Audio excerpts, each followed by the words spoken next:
శారదాదేవి చరితామృతం 4వ అధ్యాయం బాల్యం. శారదాదేవి పుట్టింది పెరిగింది అతి సామాన్యమైనటువంటి పేద కుటుంబంలో కనుక లౌకిక జీవితానికి సంబంధించినంత వరకు ఒకటి సగటు స్త్రీకి కలిగేటువంటి అవకాశాలే ఆవిడికి కూడా లభించాయి. అందులోనూ పేద కుటుంబంలో ప్రథమ సంతానంగా జన్మించినందున ఆమె తల్లి మాదిరే ప్రవర్తించవలసి వచ్చింది. కడగొట్టు సంతానానికి లభించేటువంటి చిన్న చిన్న సౌకర్యాలు కూడా ప్రథమ సంతానం కోల్పోవలసి వస్తుంది. శారద జీవితంలో కూడా మనం ఈ విషయాన్ని గమనించవచ్చు. చిన్నతనం నుండే తల్లికి వంటలో సహాయం చేయడం, చెల్లి తమ్ముళ్ళ ఆలనా పాలనా వంటి అన్ని పనులు ఆమె చేసేది. జంధ్యాలు వడికి వాటిని అమ్మడం రామచంద్ర చేపట్టినటువంటి వృత్తుల్లో ఒకటని ముందే మనం తెలుసుకున్నాం. అందుకోసం ఆయన ప్రత్తిని పండించేవాడు. ప్రత్తి పంట పొలానికి వెళ్ళేటప్పుడు శ్యామసుందరి శారదను తోడ్కుని వెళ్ళేది. ఒక మూలన ఆమెను విడిచిపెట్టి తాను ప్రత్తికాయలను సేకరించేది. కాస్త ఎదిగిన తర్వాత శారద కూడా ప్రత్తికాయలు సేకరించి జంధ్యాలు వడకడంలో తల్లిదండ్రులకు సహాయపడి కుటుంబ అర్జన పెంచడంలో యథోచితంగా తన పాలు నిర్వహించింది. తల్లి ఇతర పనుల్లో మునిగి ఉన్నప్పుడు వంట పని, తోబుట్టువులను లాలించడము శారద చేసే ముఖ్యమైనటువంటి పనులు. చెరువుకు వెళ్ళి ఆమె నీళ్లు తీసుకువచ్చేది. పనిలో పనిగా ఈత కూడా నేర్చుకుంది. కాలాంతరంలో కామార్పుకూరులో అప్పుడప్పుడు బస చేసినప్పుడు ఈతతో పాటు పాటలు, కుట్టుపని మొదలైనటువంటివి కూడా నేర్చుకుంది. ఇంట్లో ఇతరితర పనులు కూడా చూసుకునేది. ఆ రోజుల గురించి ముచ్చటిస్తూ కాలాంతరంలో ఇలా అన్నారు: మరీ చిన్నతనంలోనే నేను వంట చేయడం మొదలుపెట్టాను. పెద్ద కుండలను పొయ్యి మీద పెట్టడం, దించటంలో నాన్న నాకు సహాయపడేవారు. చెల్లిని తమ్ముళ్ళను నేను చూసుకునేదాన్ని. వారిని తీసుకుని గంగానదికి స్నానానికి వెళ్ళేదాన్ని. గంగానది అంటే మా గంగానది అంటే ఆమోదర్ వాగు గురించి చెబుతున్నాను. వెళ్ళేటప్పుడు అక్కడ తినడానికి మరమరాలు తీసుకుని వెళ్ళేవాళ్ళం. బట్టలు ఉతుక్కుని స్నానం చేసిన తర్వాత ఒడ్డున కూర్చుని మరమరాలు తినేవాళ్ళం. తదనంతరం అంతా కలిసి ఇంటికి తిరిగిపోయేవాళ్ళం. అదేమిటో తెలియదు, గంగా అంటే నాకు అలాంటి ప్రత్యేకమైనటువంటి అనుభవం ఉండేది. కొన్ని సమయాల్లో మెడలోతు నీళ్లలో దిగి పశువుల కోసం గ్రాసం కోసేదాన్ని. పొలాలలో పనిచేసే వారికి మరమరాలు తీసుకువెళ్ళి ఇచ్చేదాన్ని. ఒకసారి మిడతలు గుంపులు గుంపులుగా వచ్చి పంటంతా నాశనం చేసేసాయి. అప్పుడు పొలాలన్నీ తిరిగి నేల రాలినటువంటి ధాన్యాన్ని సేకరించాను. తన అక్కయ్యను గురించి కాళీకుమారి కాలాంతరంలో ఇలా వ్యాఖ్యానించాడు: మమ్మల్ని అక్కయ్య ఎంత బాగా చూసుకున్నదో కదా, ఎన్ని కష్టాలు పడి పనిచేసింది. వడ్లు దంచడం, జంధ్యాలు వడకడం, పశువులకు గ్రాసం పెట్టడం, వంట చేయడం అంతా ఆమె. ఇంటి పనులన్నీ ఆవిడే చేసేదని ఒక్క మాటలో చెప్పవచ్చు. శారద నిర్వర్తించేటువంటి ఈ పనులు వయస్సుకు మించిన ఇలా బాధ్యత వహించడం కొన్ని సమయాల్లో ఇంటిల్లిపాదికి ఆశ్చర్యం కలిగించేదనడంలో అతిశయోక్తి కాదు. ఆవిడ ఒక్కతే ఇలా ఎన్ని పనులు చేయగలుగుతోంది అని వారు విభ్రాంతులయ్యేవారు. భారతదేశ సంస్కృతి సాంప్రదాయాలు ఎన్నడూ పుస్తక విద్య మూలంగా నిర్ణయించబడలేదు. పారంపర్యంగానో, గురువు ద్వారానో లేదా మరేదో ఒక మార్గంలోనూ ఆ వికాసాన్ని ప్రజలు పొందుతూ వచ్చారు. స్త్రీల పరంగా చూస్తే ఈ విషయం మరింత యథార్థంగా ఉంటుంది. సామాన్యంగా హైందవ కుటుంబాల్లో నెలకొని ఉండేటువంటి ఆధ్యాత్మిక వాతావరణం, తల్లిదండ్రులు బిడ్డలను పోషించడానికి చేసే సేవ, త్యాగాలు, వీటితో పాటు దేవాలయ ఉత్సవాలు, అక్కడ నిర్వహించేటువంటి హరికథలు, పురాణ ఇతిహాసోపన్యాసాలు, వీధి గాయకులు పాడే అర్థవంతమైనటువంటి పాటలు, ఇవన్నీ వారికి ఆంతరికంగా ఉన్నతిని కలిగిస్తూ వారి హృదయాలను పరిపక్వం చేస్తూ ఉంటాయి. అందువలన పుస్తక విద్య నిరాకరింపబడినా ఏకాంతంగా జీవించిన స్త్రీలు ఏ రకంగానూ జ్ఞాన సముపార్జనలో తీసిపోలేదు. స్త్రీలు పాఠశాలలకు వెళ్లడం అపచారంగా పరిగణించబడినటువంటి ఆ రోజుల్లో స్త్రీలు విద్య నేర్చుకోవాలని ధైర్యంగా ప్రయత్నించింది శారద. చెల్లి తమ్ముళ్లను చూసుకోవడంలోనే ఆమె కాలమంతా గడిచిపోయేది. లభించే ఏ స్వల్ప వ్యవధిలోనో తమ్ముళ్లతో వీధిబడికి వెళ్ళేది. ఈమె ఏం సాధించగలుగుతోందిలే అనుకునో ఏమో ఎవరూ ముందుకొచ్చి ఆమెను ప్రోత్సహించలేదు. శారదలోని ఉత్సాహం వివాహానంతరం కూడా సన్నగిలలేదు. తమ చదువును గురించి కాలాంతరంలో మాతృదేవి ఇలా చెప్పారు: కమార్పకూరులో ఉంటున్నప్పుడు నేను, లక్ష్మి వంగభాషలోని ప్రాథమిక పాఠశాలను చదువనారంభించాం. అప్పుడు హృదయ్కి వచ్చింది కదా కోపం, స్త్రీలైన మీరు చదవడం రాయడం చేస్తున్నారా ఏమిటి? ఆ తర్వాత నాటకాలు, కథలు చదవాలని కలలుగంటున్నారా అంటూ నా వద్దనున్నటువంటి పుస్తకాన్ని లాగేశాడు. కానీ లక్ష్మి తన పుస్తకాన్ని ఇవ్వలేదు. ఏమైనా ఆమె ఆ ఇంటి ఆడపడుచు కదా, పోటాపోటీగా ఆమె అతడితోటి సమఉజ్జీగా పోరాడగలిగింది. నేనేం చేయగలను? అయినా నేను వదల్లేదు. ఒక అనా పెట్టి రహస్యంగా ఒక పుస్తకం కొనుక్కున్నాను. లక్ష్మి బడికి వెళ్ళేది, బడి నుండి తిరిగి వచ్చాక నాకు నేర్పించేది. కానీ పెద్దగా నేనేం సాధించలేదు. నిజానికి నేను ఏదో కొంత నేర్చుకున్నది దక్షిణేశ్వరంలోనే.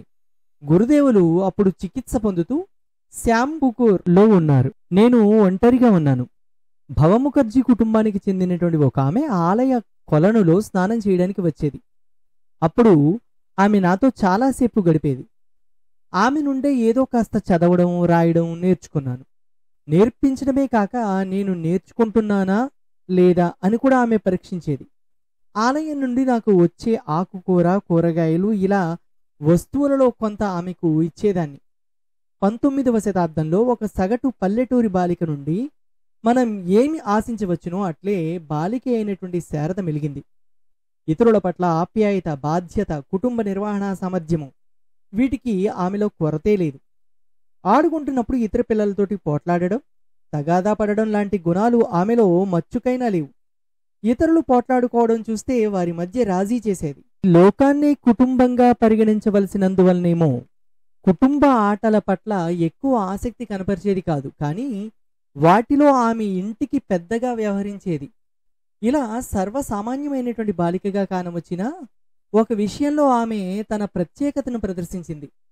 ఆ విషయానికి సంబంధించినంత వరకు పసిపాపగా ఉన్నప్పటి నుండే ఆమె ఒక ప్రహేళిగానే ఉండిపోయింది. అది ఆమె దివ్యత్వం. లోకంలో జన్మించే వారిని 2 కోవలుగా వర్గీకరిస్తుంది హిందూ మతం.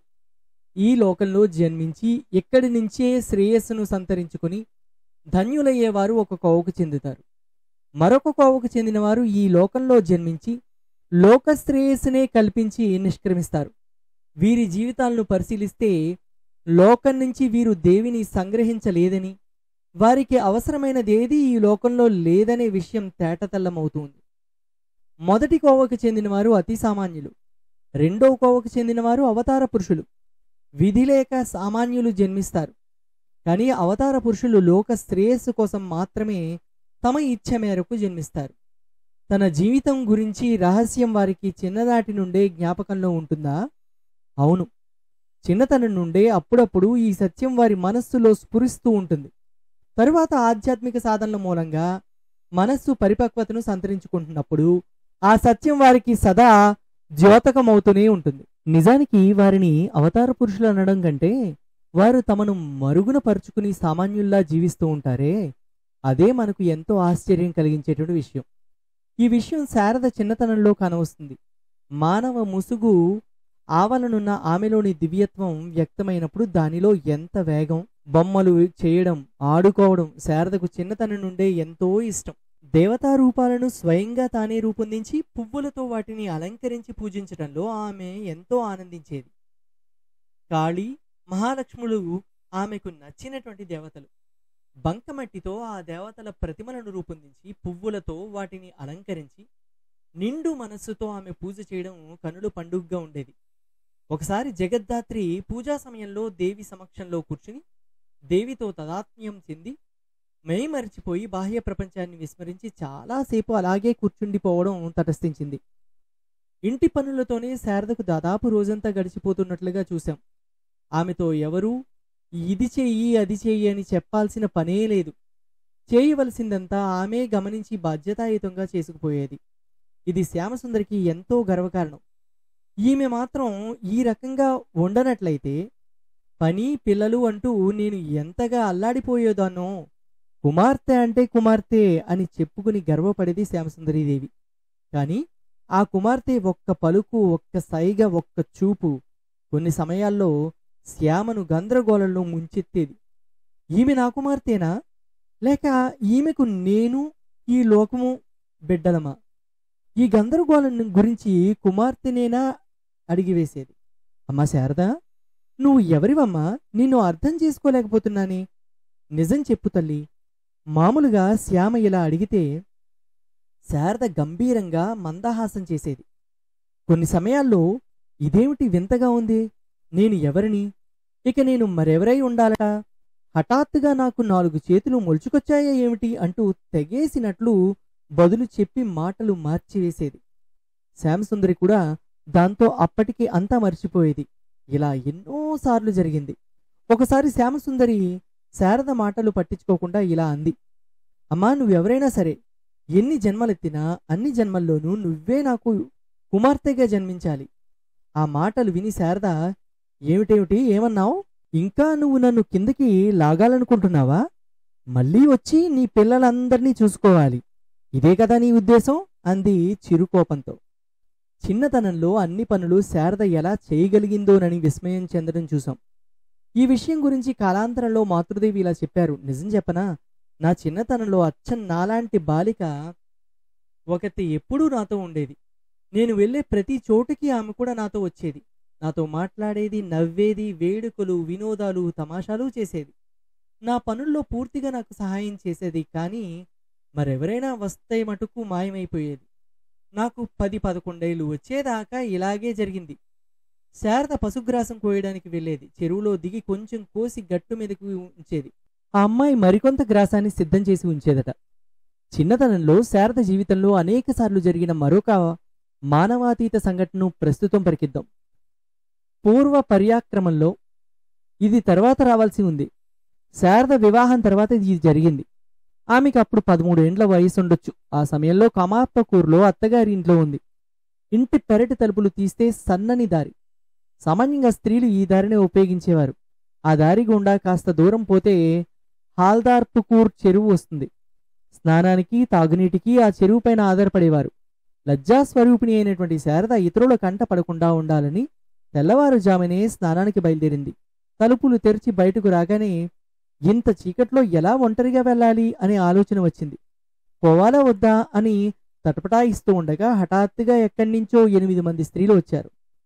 శారద కూడా ఇక వెనుకాడక బయలుదేరింది.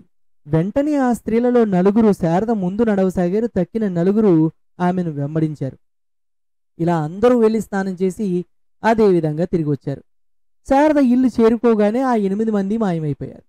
కమార్పుకూరులో శారద ఉన్నన్ని రోజులు ఇదే విధంగా జరిగింది. వీరెవరు అనే ఆలోచన శారదకు రాకపోలేదు. కాని ఆమెకు ఏదీ అంతుబట్టలేదు. వారిని దాని గురించి అడగనూ లేదు. కాలక్రమంలో శారదకు 11 ఏళ్ల వచ్చేదాకా చూశాం.